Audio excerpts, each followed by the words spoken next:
Hello everybody, and welcome to Spilling the Stew, where there's always something to feast on. My name is Brooke, and this is my co-host and best friend, Anthony. And today we're stewing on the creation of our podcast, and how Anthony and I became friends. So, without further ado, let's turn on those burners and start spilling the stew. Okay. For me, that was off. For me, it was on, so it's fine. Okay, it'll be fine. It'll be fine. But yeah, Brooke. Anthony. We're starting a podcast. Yes. I'm so excited. This is, okay, we have to be very frank with the viewers. This is our second time recording. The first time, it was a very fun podcast. Very fun podcast. We had a very good time. It was very PG-13. And definitely PG-13 and not rated R, so we definitely don't have to re-record right now. Yeah. It happens. Listen, all of our friends say that all we do is yap, and all we say is that all we do is yap, and that's true. Truly. And there's pros and cons to that. The con is that we don't have filters. Not at all. I think we lost our filters with each other very early on in the relationship. Which was the correct decision to make, ultimately, because it's led us to this point. And it's led us to the deciding factor of making a podcast, which, give two more people microphones and let's do it, Yes. Except we don't. But, we deserve microphones, ultimately. I fear that if there are two people in this world that should have microphones, it is us. It is the two of us, absolutely. Yeah. We don't even have microphones yet. No, we're fully using our phones. But you know what? Yeah. When we blow up and when we become famous, we'll look back on this episode and go, They knew from the beginning. They knew what was going on. Exactly. Yeah. So you mentioned, we lost our filters very early on into our relationship. But before we get into that, Brooke, do you want to explain the impetus to our podcast in a little bit more detail than we already have gone into, I suppose? Yeah. So Anthony and I have been friends for a few years now. We're approaching 4. Yes. 4 years. And it was definitely insty besties. So we actually started working together as camp counselors at the beautiful YMCA, Christian organization. See ya. It was a very fun time in our life. So we worked there. We worked with little kids. And Anthony and I actually worked the morning shift together. The morning bright shift. Early, 6 a.m. Actually, not even bright because the sun was never even up by the time that we got to work. In the summer, in the Northern Hemisphere, mind you. In the Northern Hemisphere. It is dark, it's cold, which is super fun because it's the summer. And you're in shorts because we had to wear shorts every day and our little blue shirts. And a thin-ass t-shirt. Very thin t-shirt. Thin, literally Amazon-worthy t-shirt. Not to clock the YMCA that hard, but shit was crazy. And I actually, Anthony knows this very well, I cannot function before 9 a.m. It's just not a possibility for me at all. Yeah. So somehow in this beautiful environment, Anthony and I became friends, even though I was a literal, I don't think I was a heathen, but we became heathens very quickly. We did. Yeah. Listen, nothing bonds you with a person like working with 3 dozen elementary school kids before 7 in the morning during the summer. Oh my God. Especially when one of you is not a morning person. I'm a morning person. I'm just so awesome and special. Anthony's type A to hell, and I'm type B to hell. Yeah, and the type A is for anxiety. I'm also there. Yeah, this is true. They medicated me to high hell for it, though, so we're living and we're breathing. It's the only way I could get up at 6 a.m. The goddamn Zoloft straight to the head, you know. You know how it works. Well, yeah. Well, yes. But yeah, so we would have to get up at the crack of dawn every day during the summer. After my freshman year of undergrad, your sophomore year of undergrad. Yes. I'm a year older than Anthony. Yes. In school. Okay, whatever. But yeah, so we both had to get up way too early, get into that building way too early, and deal with children who also should not have been up that early. No, God, no. I think they were even more upset to be there at that time than we were. And I don't blame them. Yeah, when I was 8, I didn't want to be up at 5:30 in the morning either. No, I absolutely did not want to be there, and they didn't either. And that's okay, you know? And it was fun because, like, our whole job, like, our boss would always be like, your job is to make sure that they have fun. And we would also be like, okay, it's 6 in the morning. We're in a lobby of a gym, and these children are freezing cold, desperately upset, and do not want to see our faces. So we're sitting there and we're like, okay, let's go run an Uno table. Let's go run some Uno, guys. Yeah. Let's make this a time, you know? And you know what? We ran that Uno table. Those kids got so mad at us every single time. And I would just be like, guys, it's Uno. Guys, it's never that serious. It's never that serious. But they You would know get what? so mad. Well, okay, we were also, so in the morning drop-offs for our specific camp, there wasn't like an actual distinguishing for age unless you were like preschool, kindergarten, and then they would take them to like, they'd take them to the back and they would like have them in classrooms and they were like chilling. So everybody from first grade to high school was together in one space. Yeah. So like Anthony and I, only 2 counselors there. Maybe there's another counselor there sometimes, like depending Later on, they'd come in like 2 hours after Anthony and I, you know, like it was me and Anthony in the morning.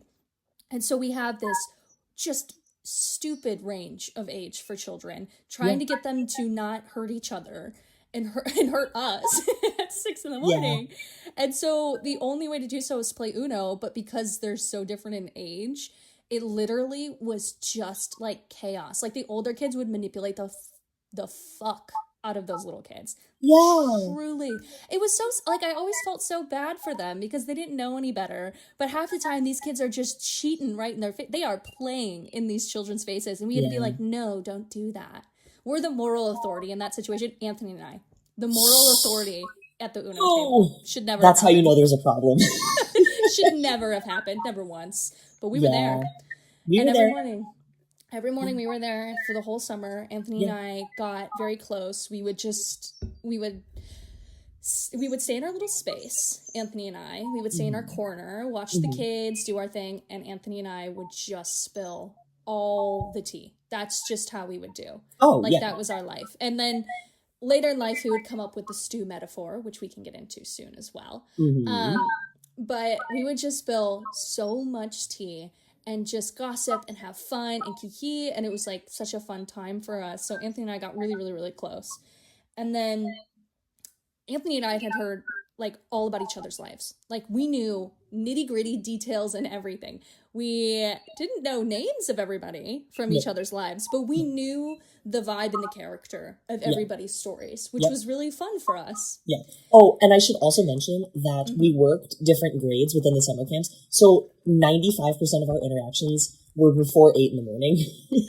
Because we'd have to split up. So, like, after a certain time, like, the kids would go to the gym and, like, you'd split off by age, finally, so that all these kids of just varying age ranges weren't, like, in a pressure cooker together. Yeah. And so, Anthony and I would go into the gym and then we'd have to separate for a while. And if we saw each other, like, during the day, we would instantly go up to each other and we'd just start talking again because we literally, what are you doing? How's it going? What are you doing? How are your kids? Who's getting written up today? Like, what's going on? And it's the same 4 kids every time because, you know. 4 kids every day. And my fellow camp counselors in the chat will know. It's chaos. Okay, there should be a Medal of Freedom for camp counselors. I believe this in my song. Well, I don't want to say presidential but a Medal of Freedom given by the government for camp counselors. I mean, we got Counselor of the Week shirts. You won Counselor of the Week, right? I did. After the week at the planetarium. Yes. Oh, you remember the week at the planetarium? Okay, there are so many things. It was like, do you remember that one week, girl? I had a kid one time with a cone on his head running around smacking people with his head with the cone on it, just knocking people down. Third or fourth grade. I think that year was 4th graders. So he's a small 4th grader. So he's tiny and he's going around knocking people to the ground. And I had to take the cone off and he got mad at me for taking the cone away from him. Yeah. And I was like, you're abusing children. You're a child, but that doesn't matter. Yeah. Oh my God. Yeah. So this is for context. Yeah, it's not the same environment. For context, the planetarium, I had to stop a kid from falling out of the window of a bus. Yeah. At one point. So I won Counselor of the Week for that because, you know, kept the kid alive. Have to award for that. Again, we do. Medal of Freedom. Medal of Freedom? Medal of Honor. Medal That's of the Honor. military one, right? Yeah. You're the history person. You should know this. Yeah, I'm an American historian. I should probably like know that. You should like yeah. I say that That's kinda like as my if I don't constantly get like medical terms confused all the freaking time. Well, we were just talking about this. Every time I feel really stupid because I don't know a history thing, I go and Google incognito and I have to look it up because I'm so afraid of the world and like the internet knowing that I don't know every history. But I'm not a history buff, okay, guys? I am a historian. I'm not a history buff. I don't know every Different things. war. Vastly, this is like a big thing in our program. There are history buffs and then there are historians. Like historians, we know our topic like to the fucking ground. Like that is my shit. I know everything about this. I studied Lyndon Johnson and protest movements. And so like boots down, I know this. If you ask me about like Napoleon, girl, I don't know anything. I know he died from probably lead poisoning, but like that's the only fun thing about him. He was actually not as short as people say he was. He was propaganda. 5'7". He was propaganda from Russia. Yeah. Okay, so maybe I do know things. Yeah. Wait You know a minute. what? You know what? Actually, I revoke everything I just said. I'm gonna put it right back in my mouth. I know a lot. You know I'm a actually lot. really smart. You know a lot. I actually Good have, Lord, like, we're a degree like in this. we're 11 minutes in. I just checked my voice recording. We're 11 minutes in and we're already off topic. I will never be on topic. If you come to this podcast and you listen to the intro and you say, okay, they're talking about these two topics, and you think we're going to talk about those two topics, only those, you're wrong. It's just not going to happen. It's Absolutely. just, we don't have it in us. We never will. Yeah. So, which I guess that's a perfect time to bring this up. So, Brooke and I, Brooke, before she graduated from Purdue and left me, we both went to Purdue University for our undergrad. Shout out. Before she graduated from Purdue and left me to have my senior year alone like a loser. Not alone. I have plenty of fantastic, amazing friends. I was literally just at Purdue visiting said friends this past weekend. So, you were back in the motherland. Yes, I was literally back in the motherland. But yeah, so a few weeks before she had left, we were getting lunch at the Purdue Noodles and Company. Shout out Purdue Noodles and Company. Shout out. And I specifically remember you were eating that big ass Rice Krispie treat that they have at Noodles and Company, and we were talking about how like, you know, everybody said, oh, like we're spilling tea, we're spilling tea. But the way that you and I talk to each other, we don't spill tea, we spill stew. Because it's not piping hot, freshly brewed, fresh off the presses, you need to tell your best friend immediately. We do that too. Sure. It's a part of the stew. It's a part of the stew. But the stew is like warmer, it's heartier, it's more savory. And I guess what I mean by that metaphor is that there's more time to sink in, there's deeper thought happening, it's simmering. There's analysis happening. Yes. Like, it's deep. It's thoughtful. There's things things going on. There's things going on. So, hence, Spilling the Stew, the name of our podcast. And so, what we just thought that we'd bring all of our viewers is our unfettered streams of consciousness. Yes. As we talk to each other. Because, Lord knows, literally, if we're with a third person, that third person is not speaking. Like, they're witnessing us. And so that's what that's what we've invited you all here for Spilling the Stew for, is that you guys are the third wheel on our tricycle. We just go around. We're the front two wheels. You're You're our third. Oh no! Well, maybe not like that. Well, actually... Anyways, whatever. But yeah, so I think this is a fantastic idea. We've never had a better idea. Again, we've never had a better idea. I think this is fun because, like you've seen with this intro that we were supposed to talk about the stew and then we didn't. We have a lot of ideas that bring a lot of other ideas. It's a quick succession of a lot of thoughts that I think is always really fun to listen to, because when we go back on it, it's just, we have a banter that only a gay man and a random white woman who likes Drag Race can have together. It's true.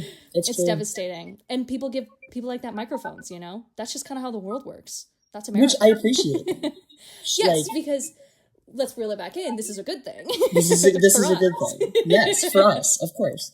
But yeah, I think that each episode we're gonna bring, because Lord knows we both are exact same brain. We will just like I'll be thinking about a topic, all day or all week, and I'll text Brooke, I'm like, you know what I've been thinking about recently? And I did this to you yesterday. Yes, absolutely. And probably the day before that, and the day before that. Of course. But so every week, what we want to bring you guys is the things that we've been stewing on for the week, and then slowly devolve into chaos from there. But we'll start with the stew. We want to start with the meaty, with the hearty with part. the meat, and then we get into the potatoes, and then you get into the roll on the side. And then you'll just live with broth at the end, hopefully. Yes. Hopefully you've eaten everything by the end, though. I think you will. will. We humbly ask that you stay for the entire meal, and we humbly ask that you enjoy your meal. Yes. We've taken our time to prepare for you, and we really hope you enjoy it. Well, okay, prepare is a very hard word, because we cannot script this no matter how hard we try. Good Lord, no. Never be. We'll give 2 topics every week. That's the script. Yeah, and that's it. Like, Anthony will have a topic that he's thinking about all week, and I'll have a topic that I'll be thinking about all week, and then we'll just get together, we'll say our topics, and then from there, you get what you get. We have to go on our little moment and just talk about it. Exactly. Yeah. So for this first stew, we wanted to explain the stew. It's important that you know the context around your meal. What are you being invited to the dinner party for? And you're being invited for stew. All of you are invited. And then the other part of the thing that we're going to be stewing on is our history and how we got from our days at the YMCA to where we are now and where we're going from here. A little bit about us, too. Yeah. So, it's fun. Yeah. Oh, it's very fun. And I'm very excited. Yay, me too. Yeah. But yeah, so I guess returning back to the YMCA. Let's just reel it all the way back in. We let the line out. And we pull the line back in. Yes, we let the line out, and we pull it back in. So, like we said, we would always just yap with each other. But the true moment that I think truly linked our souls together permanently and forever, and Brooke is already. It's one of the most insane things to happen to me. And, like, let's be real. Undergrad and college, pretty crazy. Anybody who's been to undergrad and college, like, been an undergrad, it's a wild time. This truly is insane. We deserve a sitcom for this. I've been saying this for so long. I just want somebody to follow us along with the camera. I mean, we're not together anymore, but like we communicate so much, like through text. Like you could make one. This is literally the podcast. That's the whole thing, isn't it? Oh my god. Okay. Anyway, so there was a very defining moment at the YMCA that solidified us as lifelong friends. We can never part. This is our moment together. And it was one of those really early mornings, 6 a.m. at that Uno table. A lot of the time at the Uno table, we'd be just like riffing with the children to like entertain them. But for some reason, reading their horoscopes, teaching them what a Gemini is. Yeah. Okay. Well. Okay. Quick side note. Quick story. There was this one kid who was like kind of like a lot to handle in the mornings. And I was, like, reading his horoscope and everything, and I was just, like, telling him, which I should not have done at, God's YMCA, the Christian organization, but they didn't fire me. So this is all good. Astrology's not real, so it's fine. I'm gonna get flack for saying that. But you know what? No, real. I'm standing on business. Leo. What else would a Leo say to astrology, except that astrology isn't real? Whatever. Continue. I'm a Continue Leo your rising. story. Don't even. Okay. Continue your story. Oh my god. So me and this kid. So I'm kind of reading this kid's horoscope. I'm pretty sure he was a Pisces, and I don't really like Pisces men anyway. But he was a child, so I wasn't trying to hold that against him. Well, remember who's a Pisces. Yeah, we'll get there. We will get there. And so like I'm just telling him all this, and he goes, "Okay, but Miss Brooke, what's your zodiac sign?" And I was like, "Oh, I'm a Gemini." And he goes, "Yeah, you look like a Gemini." And I said, "What the fuck does that mean?" I didn't say fuck. I said, "Well, now what does that mean?" And he said, "You know what I said." And then he just like left. He just got up and walked away. Just left me sitting there. The kid, 9 years old, by the way. 9 years old. A 9-year-old child said that to me. Just let me sit there and simmer on that. Stew on it, if you will. And I was so gagged. I had to like reconsider my morning. I literally had to like pull myself back in and realize, okay, well, today it's going to be a day. And we're going to just have to go forward from here. But so that, okay, this is all to say. Our mornings were usually really crazy. we had students reading us to filth at 6 a.m. Mm-hmm. This day, for some reason, it was mainly just Anthony and I at the table. There were a few other kids that were like on the other like far side, and Anthony was watching the door area. I was watching like the back of the room, and like we were doing our job, but Anthony and I were spilling tea. We were chatting. We were having a moment. Yeah. And so we're sitting there, and like the whole summer I had told him about my situationship that I had in undergrad for the first 2 years. Very long situationship. We can get into that one another time. But I told him all these stories about this guy. TBH didn't treat me the best. And Anthony had heard all of this from really, really early on in our friendship. Like, I cannot keep my mouth shut when I have drama and when I have tea. I can't either. We know this. Yes, this is why we have a podcast. Yeah. But so it like immediately was told to Anthony. And so we knew about this man in my life. And this was the summer that me and this man broke things off. We had a rift, and it had been growing. We were away for the summer, even though we lived in the same town area. Like, he was still away for the summer. And it was just not going well. There was a new girl. It was like this whole thing, and I was so tired of it. And I had ended things the night before with this man. Literally, the night before I had to go work at 6 a.m, okay? Over the phone, too. Yippee for that. And I go into work, and I'm in like a hissy, and I'm telling Anthony all of this, and I'm like, it's finally over, like, he's never gonna hear from me again, and he never did. Yippee for me. Really stuck to my guns for that one. But we're sitting there, and Anthony's like, okay, so who is this guy?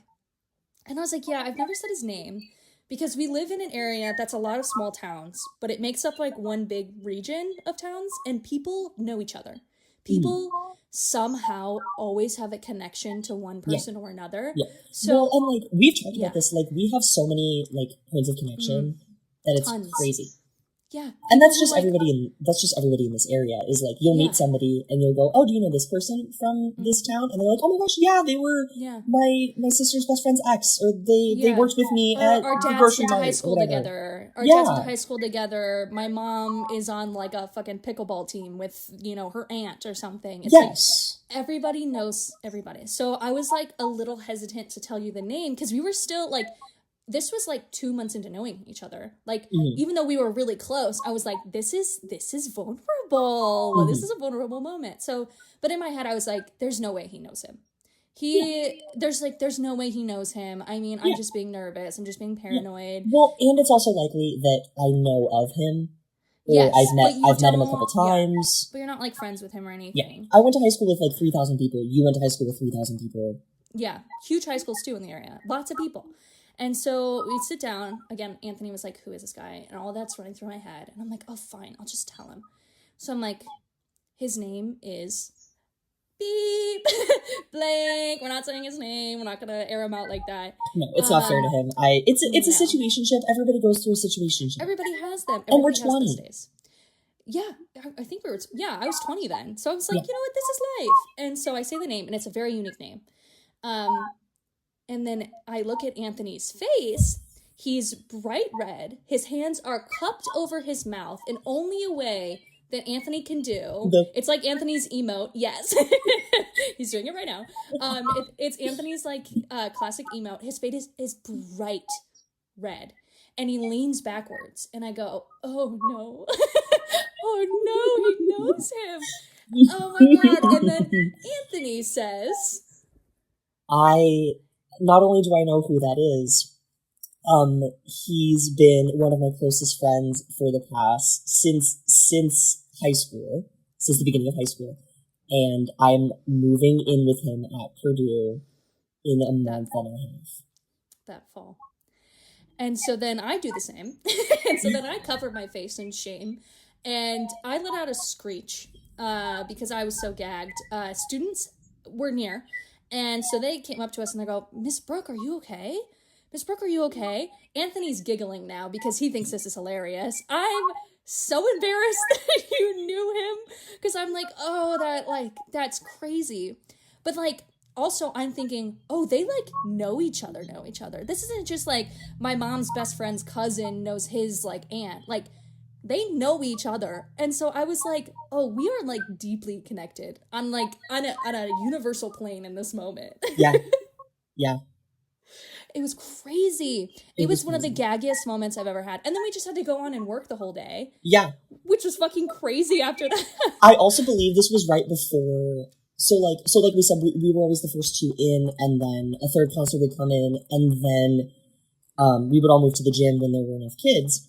Mm-hmm. And so right when she told me this and all of this went down was right before we went into the gym, and when we go into the gym, we separate. So I had to specifically, like, I walked across the gym, and I had to specifically be like, this conversation is not over. I need so many details. I need so many details. Yeah. Because I had no information on this. I had absolutely no information on this at all. Like, I wasn't even aware this was, like, a possibility. He hadn't mentioned anything to me about anything. Just completely, which, like, is his prerogative. Like, it's very indicative of how our relationship was. All my friends knew him.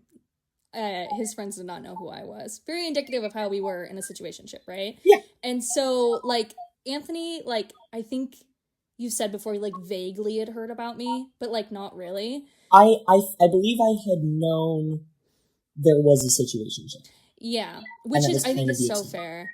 My friends had to deal with me in undergrad going through this. Yeah, okay. I'm not an obsessive person. I'm not an obsessive person, I promise. I just, like, the emotional drain that is when you're 20 years old and you're in a situationship is, like, so embarrassing to look back on. But, like, at that time, I lived with my cousin, my best friend, in undergrad, and she knew this man down.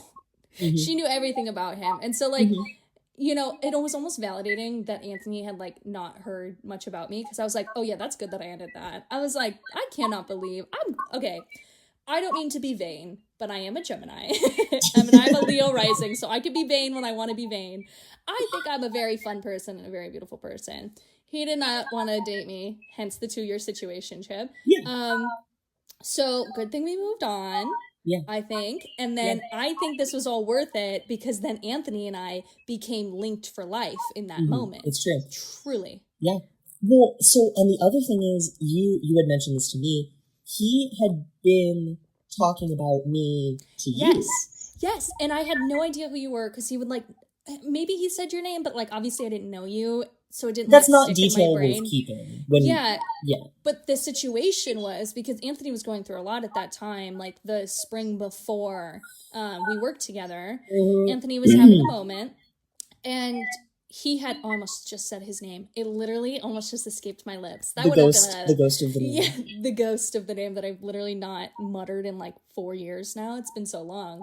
But yeah, so he had like after we had been together one night, he like asked me for advice on Anthony, and I didn't realize until like months after when I was like sitting down and I was thinking about like the whole situation, and I was like, oh my god, he was talking about Anthony. I was like, holy shit, I knew about this person way before we met. And again, we're interlinked. We are literally linked on a universal level, and this was all meant to happen, and it almost makes you believe in God. I really, like, I cannot understate the amount of worlds colliding moments and like it fundamentally shifted my brain chemistry. We'll get into that in a little bit, but it like fundamentally shifted my brain chemistry a little bit. I talked about this on the first take of the episode. We had to retake it. But there were multiple points where, like, I would just be, like, going about my normal day for, like, 3 weeks after I found out about it. 3 weeks after I found out about this, and I would just be going about my day. Like, I would literally be, like, making a sandwich for, like, lunch for the next day at 9 p.m., and I'd be like, wait, that means...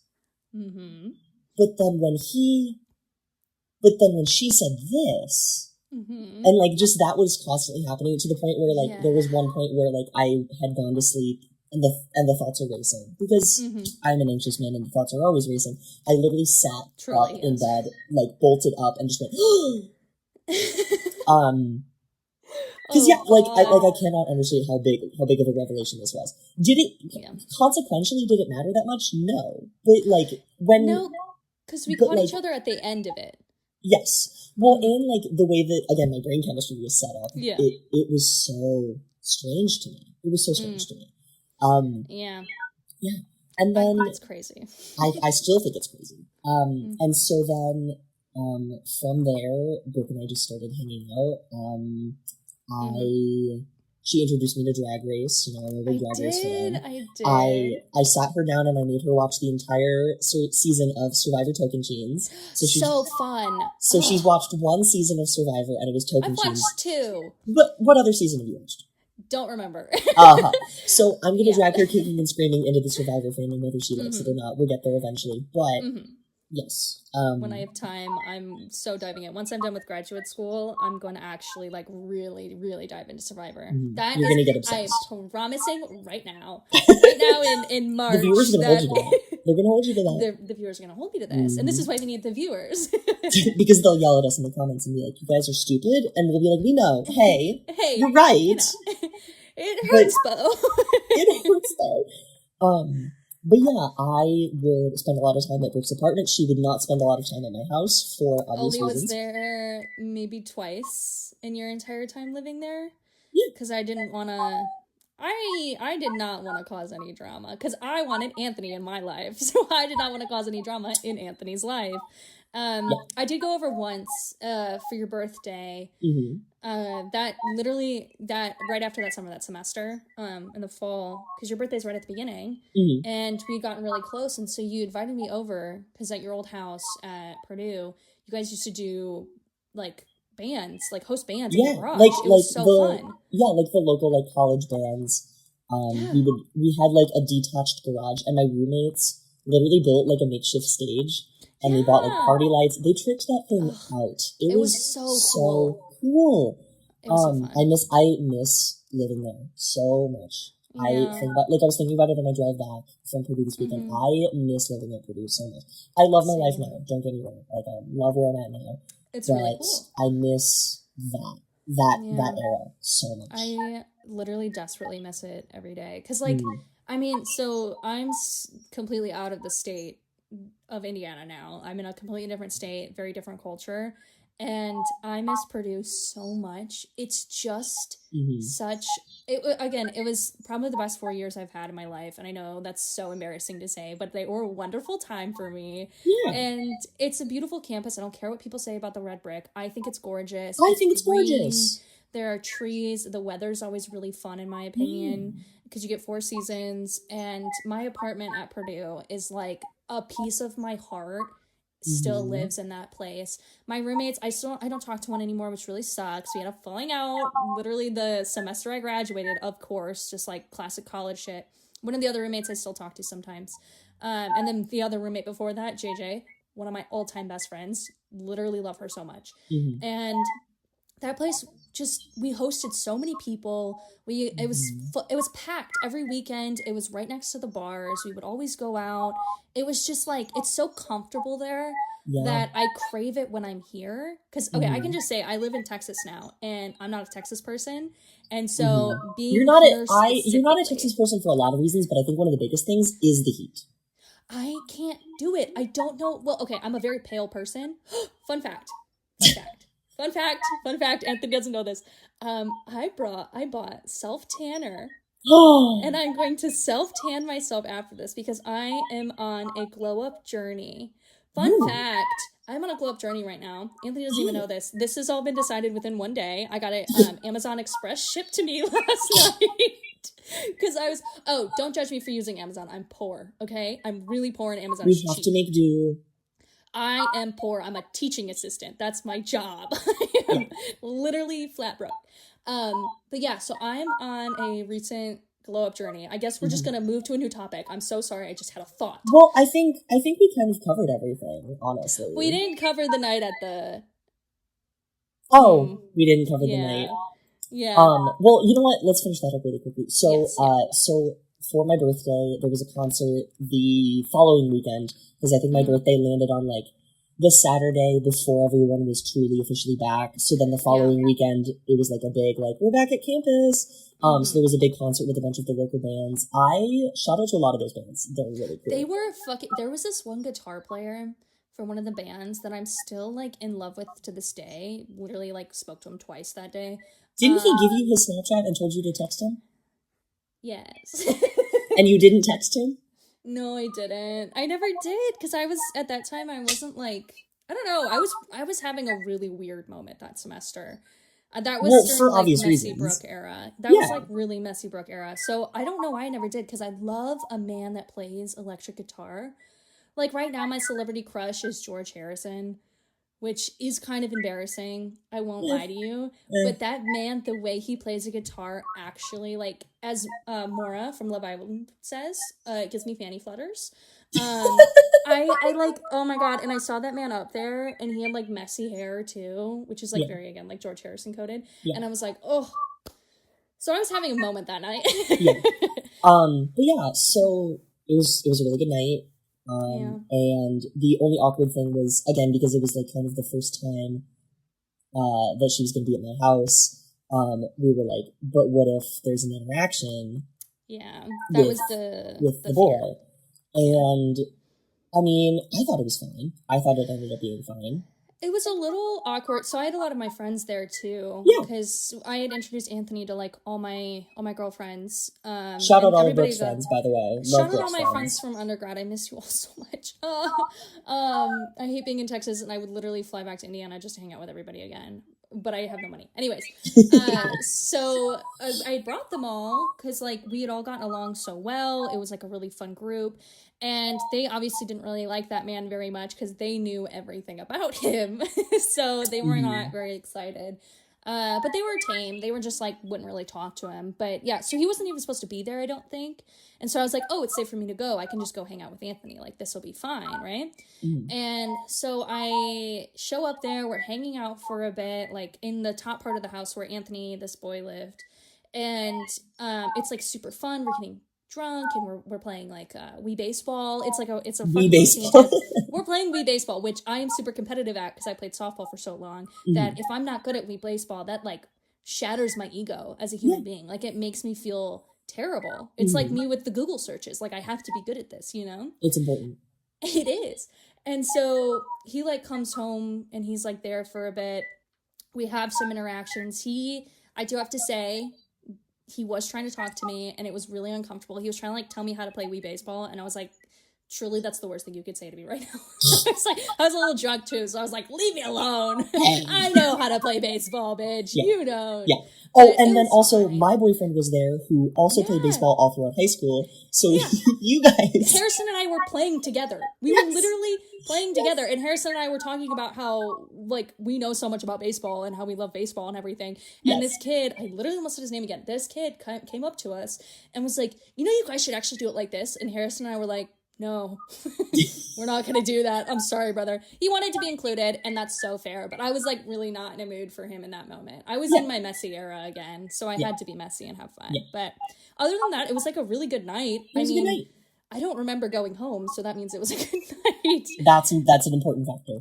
I think I was picked up in an Uber or something. I don't know. Julia got us home. Shout out Julia. Shout out Julia. And, like, Purdue's a super safe campus, so, like, we were never worried when we were out doing stuff like that. So it was really fun. I think those, like, times that Anthony and I hung out that first semester too really solidified our friendship. There was also another time, just, like, a quick, like, side note where I think also really bonded Anthony and I. We had been to a football game with my cousin and a lot of my friends, and this guy that I was talking to at the time. Oh wait, this is the year after. Oh my god, it's all going together. But it's this all also blending together. This was, like, such a big moment for Anthony and I because it was one of the funniest things I've ever witnessed. And then my cousin wasn't there for a while, and so then this one kid came, and I was, like, talking to him, and, we were getting along really well. He came over to my apartment. I was, like, in my messy era, so I was like, oh, like, let's see where things go with this guy. And then we find out, in front of the group of all of my friends, my entire friend group, with this guy that I was thinking about hooking up with, he sees my cousin on my phone, and he goes, how do you know her? How do you know her? And I was like, oh, that's my cousin and my best friend. I love her so much. How the fuck do you know her? And he's like, oh, we hooked up before. And I said, get the fuck out of my apartment. I said, get out of here. I said, leave. Yeah, so that was a crazy moment. Another moment where Anthony was a witness to something very fucking crazy that made Anthony and I just so bonded for life. It was so fun. Yeah, it was a lot of fun. Yeah. And now and I feel like we talk about this a lot, how like only one of us can be doing well at our lives at a time. Oh my God. We'll get into that in a second.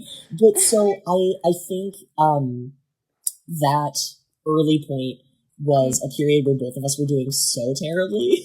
Yeah, which is very different for us. It's like this is an awful joke to make, but it's like when the periods sync up when you spend so much time with someone. Joke I just assumed that I'm making a terrible joke again. Anyway, so like that, like we both caught each other. I think when we needed each other the most, and then have just been that person for the other person. I can't do waves. It's a weaving. We're weaving through high and low moments. Yeah. So Anthony's up right now, which means that Brooke is really low right now. Well, okay, because I'm on the mend. I'm going back up. You're on the mend, which is worrying me. Yeah, we're scared for Anthony because I've had like an insane, like I 2 months, I guess, 3 months now. It's March. Yes. Yeah, I've had since New Year's. Yeah, since New Year's, I've had on New Year's too. From then that day to now, it's been a bit crazy. I very recently broke up with my long-term boyfriend. Whatever with that one was gonna happen. Happy it did. That's all I'll say about that. If we want to talk about it more in another time, we can. I had surgery. Oh, the week before he broke up with me.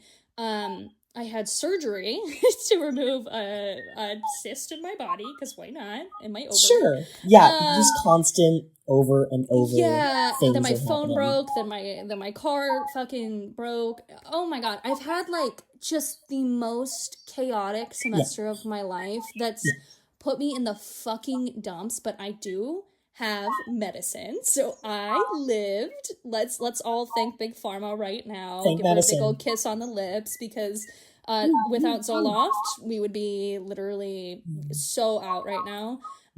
But things have been going better for me because I passed my thesis defense. I passed my Spanish translation exam.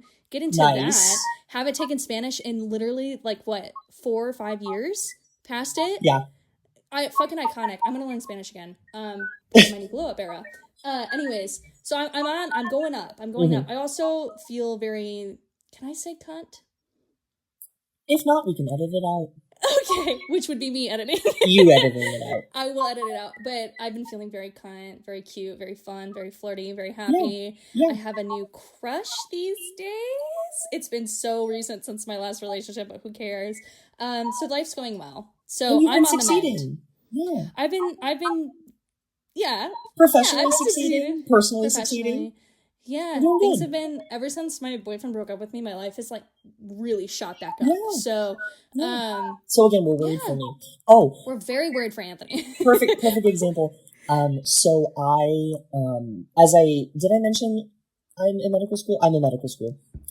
So about this time last year, I got into medical school very late in the cycle, and I watched all my friends get accepted, and I still hadn't gotten any acceptances. And Brooke knows this very well. I was very panicked. Yeah, I was there. And I was really just down in the dumps. And it was just getting worse and worse and worse and worse and worse. And then I finally got into my dream school.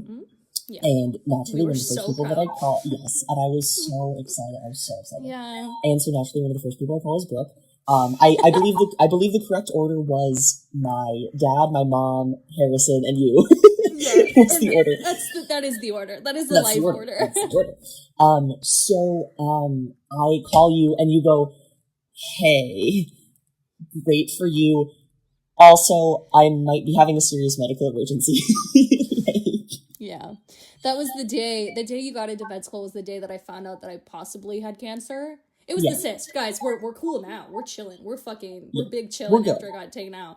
But that day was so fucking funny because I was in the office and I like read my test results and they were like, "Hey, you need to go see a specialist. This could be cancer." And I said, "Holy fuck." I was in my place of work. I showed that to my friends. And then 5 minutes later, Anthony calls me and he's like, I got into med school. I got sobbing. into my I'm sobbing, med by the way. It was like crying. It was like the biggest relief for him. And then I was like, okay, babe, I love you. I'm in crisis. You're up, I'm down. I might have cancer. It's so funny. And then, you know, naturally, a study like that, you're supposed to hang up the phone and like go handle medical things. And I said, so how you feeling? How you doing? I specifically remember this because we were on FaceTime, tears streaming down my face, and you're telling me this, and now I'm crying for a separate reason, and you just go, you're just like looking at me, and you go, so anyways, what else is doing? Yeah. If there's one thing about me, I will get over stuff. It And doesn't take me long. I can bounce back real fucking easy. Mm-hmm. And I also was so excited for Anthony. I was so fucking excited because like he had been talking about this med school throughout the whole time. I helped with those applications. I read those essays. I made sure they were grammatically correct. I was really, because that's what I do for a living. I write for a living. I'm in graduate school for history, so I write for a living. Anthony's in medical school, so he does science, and he's like really cool or whatever, like whatever, STEM people. And so we help each other. Anthony is my science person, and I help him with the lib arts, with the humanities up on the side. It's a very symbiotic relationship. Again, we are symbiotic.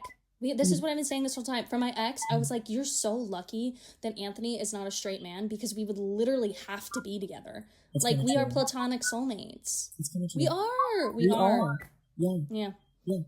And it all started in that YMCA. And that fucking YMCA gym. Shout out the YMCA. Not even gym. Not even the gym. The lobby. The lounge. With those terrible plastic tables. Yeah. And friendship was born. And friendship was made. Yeah. Yeah. I love it. I love it. But yeah, I think now that you're on the up and up, I really think that we're really going to use this opportunity and with the podcast to finally be at a place in our lives where we're both doing well. Yes, please. Please. And I think something that we talked about this on the first edition, and I'm going to bring it back up now because I really think that it's the central thesis and motif to our lives right now, is you posted on your story, like your like close friend story on Instagram.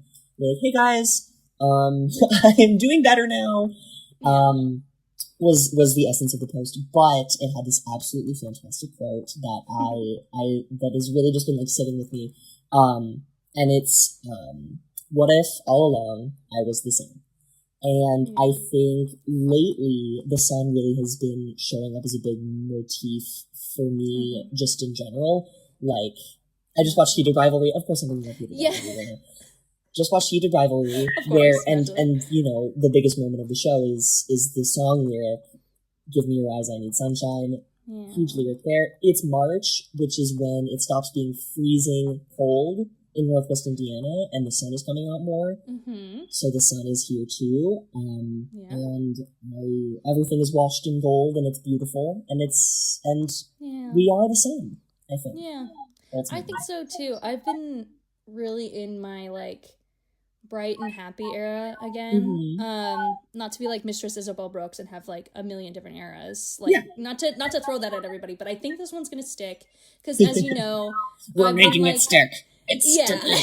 This is gonna happen. I've been very like drained lately, very not happy as a person in my life or anything for like the past few months, and because that relief has now been lifted off my chest, I am the fucking sun. I feel so bright and happy. I've been listening to a lot of George Harrison, and I feel like that's my soundtrack right now. Very light, happy, fun guitar, but like a little sad lyric every once in a while, you know? Like we're still a Gemini. We have complexity within us, you know? Yeah. And so I don't know, I've just really wanted to be happy and fun and feel like myself again, and I really have. All my friends have been saying this too. So I'm really, like, if we're talking on the mend, I'm back up higher than I was before. Like, all my friends are like, you just seem happy, you seem so healthy, you seem like you're doing so good. And I'm like, yeah, I can be goofy and silly and stupid these days, guys. Like, this is what we needed. This is a big win for Brooke. Exactly. Yeah, so we are the sun. We're the sun. Yeah. I really think, and I think it's really fitting that our friendship is forged in darkness in the darkest times. Yes. And literally such a dark time for both of us. Yeah. And, like, I've talked about this with you, but, like, I think so. The time that Brooke is referring to, my freshman year, was the time that I finally manned up and I kind of took control of who I was. And I was like, okay, like, I'm really over hiding and pretending like I'm straight because it's very clear that I'm not. And there's also there's not use in it. It's not healthy. And you are the first friend that I've made that has only known the true authentic me, because I think I was, how do I phrase this? I think there's never a point where I wasn't outwardly authentically me. I was just telling everyone something that very obviously was not true. Hiding parts of yourself. Yes. Yeah. I mean, was the closet glass? Yes. But I still put up that pane of glass between myself and the rest of the world. And that summer was the first time that I didn't have that pane of glass up anymore. And it's been a fantastic ride ever since. I have no complaints. Nice. I have several complaints, but I have way less complaints now than I had before. Oh my god. I have several complaints. I have several complaints, and the HR needs to be hearing from me. Is there an HR that I can speak to? I'm your HR bitch. What the fuck? Real. I would also say, too, at the same time, I was also in a very obviously dark place, not just from that man. Let's be very clear. A man does not have that much power over me. There was a lot of other stuff going on at that time, personally, professionally, all the shit that was, like, really difficult for me. So I was also in a really small place. And during that time, I was also very much, like, diminishing myself. If you know me now, I like to smile. I like to make really stupid jokes. I like to just be happy and be dramatic and be fun. And at that time, I was less of a show. But with Anthony, I kind of grew back up again. And I became myself. And then that fall and that spring, you saw, I really got back into myself. And it was really fun. So I also feel very similar about Anthony's and I relationship, where I kind of started becoming myself again when I was becoming friends with Anthony. So it's a very, very real, very authentic, very cute relationship that we are nothing if not authentic. So this is true. Yeah, and I think, and I'm immediately going to get philosophical and talk about the economic and political state of the world because it's our podcast. Come of on course. now, come on. I think in the age of AI, when things can be so easily faked, I think authenticity is what's really going to be the most important factor for so much. I think, are we a little rough around the edges? Absolutely. But I also think, a little, just a little. But I also think that there's value in that because it shows that you are willing to be honest and you're willing to work hard and you're not afraid. And listen, we may be anxious, but we are not afraid. No, that's the thing, is we don't. Will I fight the bear? Yes. Will I shit my pants after? Yes. Absolutely. There's a difference. And that's important. And like the thing is, imperfection is so beautifully human. That's why I love history, is because, you know, a little personal thing about why I studied history. I studied the presidency as well, right? And the reason that I study it is because I grew up in a family where like the presidents were like heroes. They were like godlike. And then when I started researching history myself, I saw them as so human and so imperfect. And I think that's really cool and really beautiful to look at people and find imperfection and still love the imperfection and see that as just something so divine. And so again, human. I don't know any other way to say it. And so there is no other way to say it. It's human. I like it. And I like that we're imperfect because for one, it makes great stories. All of our as you are all about to learn. Yeah, all of our imperfections have made really interesting stories, but it also just makes us all unique. And I know that's so fucking corny. It's so corny. You know what? No, we're corny maxing. We're hope core maxing. Okay? We are hope core maxing. I'm using Gen Alpha language. I don't care. I'm so tired of pretending like I'm not, like, I hate this, like, whole thing on, like, social media and stuff of people, like, I don't even care, or, like, I just look so flawless without even trying. I know what it took for you to get that picture. I know what it took. I hate people who think that they're nonchalant. I am chalant. So are you. Be chalant. Be passionate. Be human. Be a normal person. I'm so sick of people being so, not internal, because you can be like not an outgoing person. That's totally fine.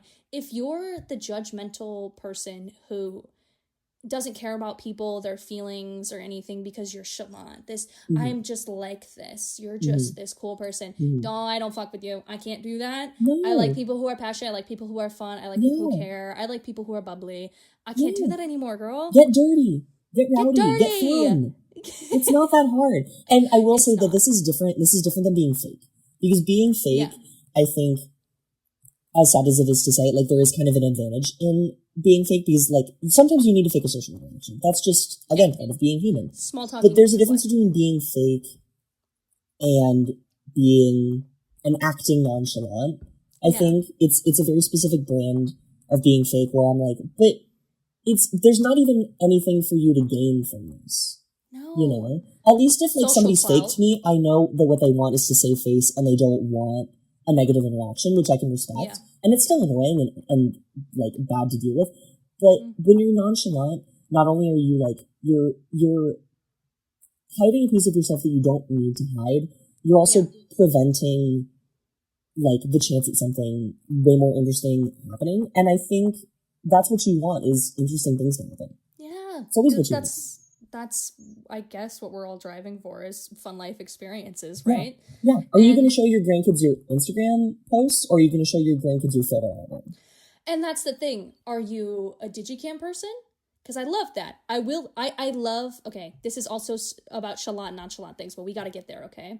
I feel that people with digicams in the right hands are one of the best things to happen to our generation, because it's so chalant, it's so fun. I take my digicam to the bar with my master's friends, and I swear to God, you can't be like nonchalant on the camera. It's us dancing and being stupid and being fun, and half the photos are actually the worst thing that's ever been taken, and I love it. And that's fun. It's fun because you're not living for like the view of other people. You're not like, oh, I'm nonchalant, I'm cool, like everybody will like me because I'm portraying this thing. It's just us being normal and being ourselves, and I think that's so fucking fun. And I think there's something tied to that of like, I'm gonna get deep again here. I think growing up where you kind of have to implicitly learn that there are just going to be some people that take your existence as an affront to God and an affront to nature. And as much as that sucks, it I think really has helped me in the sense that it forces you to find people that are their authentic selves, and you can't, you can't afford to spend time worrying about that kind of stuff. As much as I do, a lot of the time, I'm telling myself this as much as I'm saying it, you really have to focus on what's true to you and what's authentic to you, because that's what you deserve. Like, those people's opinion don't matter, because they're never going to like you. Truly. You're not everyone's cup of tea. You don't have to tea. change their mind. No. It's great if you do, but you don't have to. And that's like, so the college campus that I go to is very conservative. And the other day I was walking on campus. We'll get there, don't worry. But we'll get back to the point. But they had this booth had a thing that said, should we have bombed Iran? And it was yes or no. And people were going up and talking to them. And there were some people that were shouting and yelling and really wanting to change these people's minds. And then there was other people coming up and like shaking their hands and stuff like that.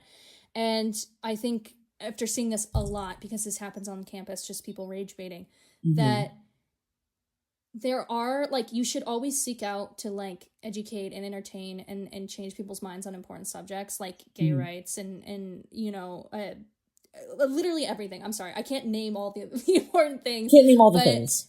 I can't name all the things, but, like, you should have some drive and some will to actually, like, try and educate and you know, help with that. Yeah. But there are also people within this world that are just bad, like the people who put up that sign they want to rage bait you. They want to cause a problem. They want to stoke an already really tense political climate to get attention. And you kind of have to be able to discern which people are going to be willing to listen and which people are just somebody that you need to keep out of your life because they're either not good, or in the case of these men advocating for the bombing of like children's schools and, you know, all that stuff, maybe keep them away, keep them at an arm's length. And I think if you grow up queer, you're more prone to understanding that. Yes. You have like an easier sense for that because it's definitely a safety thing. And I think for a lot of women too, you have a safety, especially when you're meeting men, like which types of men you want to be friends with and which ones you don't, as like a safety thing to, are they good enough? Are they passionate enough? Are they normal enough to keep towards you? Or do you need to put that arm up and let them go talk about Iran? Yeah, exactly. Yeah. And I think it's also really cool that we met each other because I know we have very similar views about this kind of stuff. And we can just key and be deep. Bring back being. And now I really hope that you guys understand the stew. I think you probably get it by now. Yeah. Did we talk a lot of shit? Yes. Did we arrive at a deep and like nuanced point? Naturally. Yes, probably. I don't know. So. I just talk. Yeah. You know what? We're going to get feedback on this episode and then we're going to find out. Yeah. Well, okay. That's also chronically I talk too much. And so sometimes I lose my point halfway through a point. I lose my point halfway through a point, and I have to just really lock in and try to figure out where I'm going. Yeah. It's the ADHD. I just talk too much as well. Yeah. I also talk for a living. A lot of what I do is talking in lectures where you have to like contribute to discussions. And sometimes I'll get either like nervous or I'll just be really tired. And somebody will make a point and I'll be like, oh my God, I'm fucking cooking. I could make like an important historiographical argument. I'm going to do it. And then I like finally jump into the conversation and I start talking and I realize that I actually don't know what the fuck I was going to say. And I just got to go for it. And I just talk. And I think it's made me an incredible person because now I can just talk out of my ass. Yeah, it works. I love it. I love it so much. And this is a creative outlet to do that more often. Yes, I just get to talk out of my ass. Oh, I love it. Did we cover everything? Yeah, we talked about the creation of our podcast. We talked about how we became friends. We talked about the soup metaphor. The stew metaphor. Excuse me. Metaphor. It's chunkier than soup. It's deeper than soup. So we also we the Iran War. And also, because you know what? It would not be me if I did not bring up modern political stuff within the podcast. We also talked about Napoleon. So I'm really not getting past these stereotypes of a historian right now. No. Oh my God. No shocker. Wait until I get into the medical stuff. We're going to have to cut a lot of that. That's what's going to happen. Yeah, that'll be fun. I mean, I could have talked about fistulas today because I learned about fistulas in history. They're gross. A topic for another time, I feel. A topic for another time. Next podcast, fistulas. Next podcast, fistulas. It's not even going to be a surprise next time. We're just going to roll right in. The whole podcast is going to be about fistulas. You just got to get ready. We're going to talk We've changed the entire premise within recording the first episode. We're actually just going to talk about it. Oh my gosh, Brooke. I don't have anything else to say. I always have something more to say, but for the purposes, for the sake of our listeners, I think we've said that we have all we need to say. Yes, absolutely. So, we really hope that you've enjoyed the first episode of Spilling the Stew with Brooke and Anthony, and we hope that you stick around for dessert. We'll see you next time. All right, guys. Bye. Bye.